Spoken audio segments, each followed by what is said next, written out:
Now when you go to page 158, in page 158, the topic that is given is algebra of continuous functions. So let's see what it means.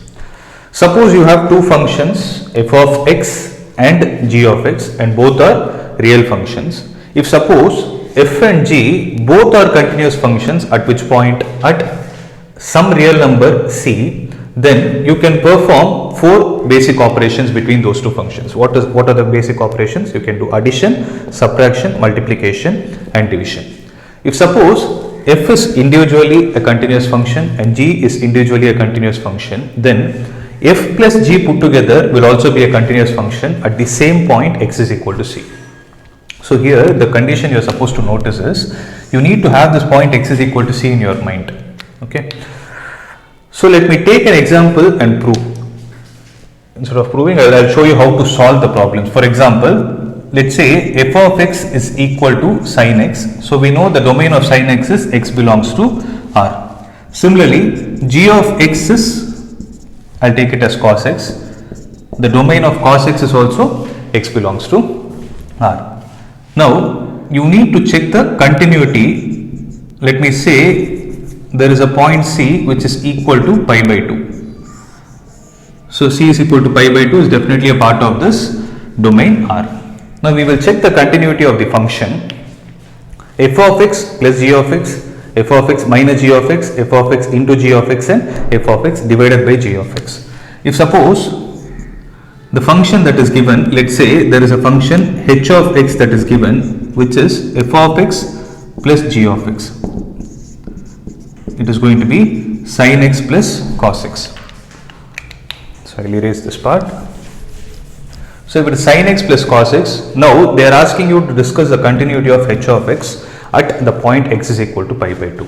So how to solve this problem is, since, see there are two ways in which you can solve. One is you can directly take limit h tends to, you can check the left limit, right limit and then solve it. Or else what you can do is, since sin x is taken as f of x, since sin x is continuous at x is equal to pi by 2, you know how to solve it. You take the left limit, right limit and then verify. Similarly, since cos x is also continuous at x is equal to pi by 2, then what we can say is sin x plus cos x is also a continuous function. So for this one alone, I will show you the proof. What we can do is, see, remember according to the first definition, the function is said to be continuous at a particular point, if limit x tends to c, f of x is equal to f of c. So here, if you observe, if I need to prove that sin x is continuous at pi by 2, then limit x tends to pi by 2, sin x is 1, and we know that f of pi by 2 is also equal to 1. Since limit x tends to pi by 2 is equal to f of pi by 2, it is continuous. Similarly here, limit x tends to pi by 2, cos x is 0, f of pi by 2 is also 0. Since limit x tends to pi by 2 cos x and f of pi by 2 are generating the same values, cos x is also continuous at pi by 2.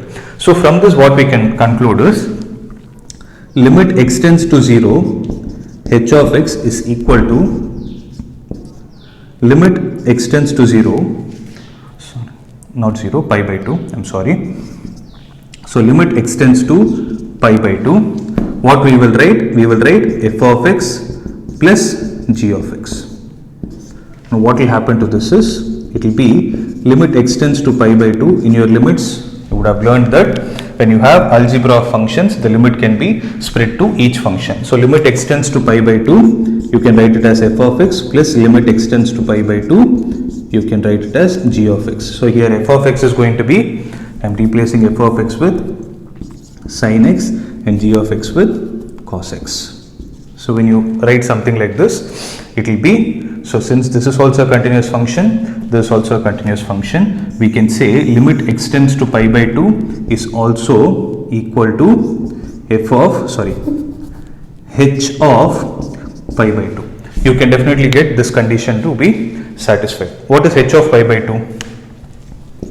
See, I will write an extra step. Observe, limit x tends to pi by 2 sin x is 1, limit x tends to pi by 2 cos x is 0, it is 1. So limit x tends to pi by 2 h of x is 1, then what is h of pi by 2? So h of pi by 2 is equal to 1 plus 0. It is still 1. So since limit extends to pi by 2, h of x is equal to h of pi by 2, you can say h of x is also a continuous function. So the conclusion I am trying to make from here is, if f of x is an individually continuous function and g of x is an individually continuous function, then h of x will also be a continuous function. The same logic can be applied to prove for f of x minus g of x. You will have a minus sign, the same thing. Similarly, you can do it for f of x into g of x. The same logic will get applied. Whereas we will see what happens if the function h of x is defined in such a way that it is f of x divided by g of x. So if it is f of x, let's say the function h of x is f of x divided by g of x, which is going to be sin x divided by cos x. So what is going to be the domain of this function?